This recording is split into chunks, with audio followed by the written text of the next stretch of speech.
Uttaranchal University, Dehradun, NAC A+ accredited university.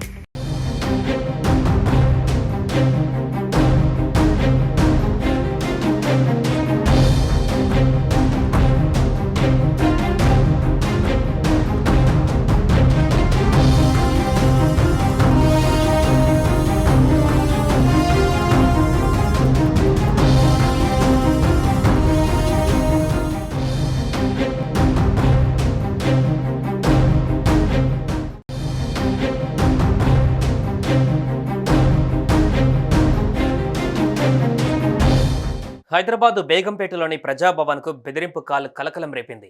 కాసేపట్లో Praja Bhavan పేలిపోతుందంటూ police control రూమ్కు ఓ అగాంతకుడు phone చేసి బెదిరించాడు.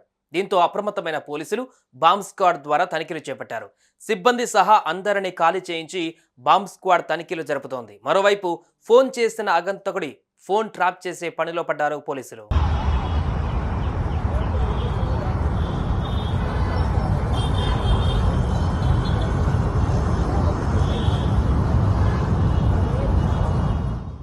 ఈ భవనం గతంలో ప్రగతి భవన్గా ఉండగా కాంగ్రెస్ ప్రభుత్వం ఏర్పడిన తర్వాత జ్యోతిరావు పూలే ప్రజాభవన్గా మారుస్తూ ముఖ్యమంత్రి రేవంత్ రెడ్డి నిర్ణయం తీసుకున్నారు.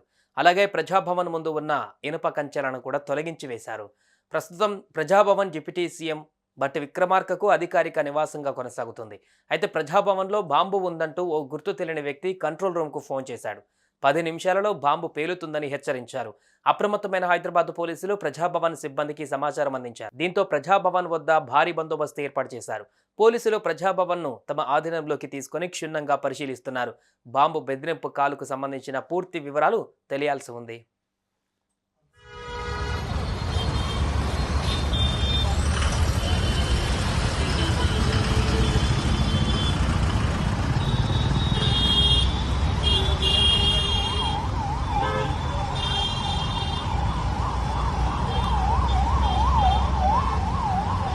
ఇటీవల ఈ తరహా బాంబు బెదిరింపు కాల్స్ చేస్తున్నారు ఆగంతకులు. పోలీసులను పరుగులు పెట్టించేందుకు కొందరు ఆకతాయిలు ఇలాంటి చర్యలకు పాల్పడుతున్నారు.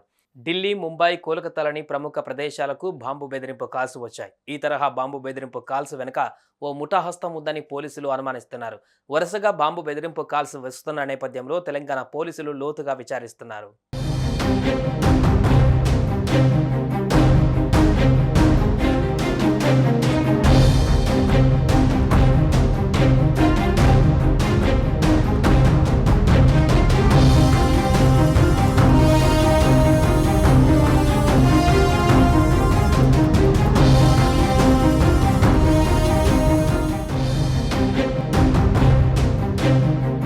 సుమన్ టీవీలో మీ పర్సనల్ అండ్ బిజినెస్ ప్రమోషన్స్ కోసం కింది నెంబర్కి కాంటాక్ట్ చేయండి.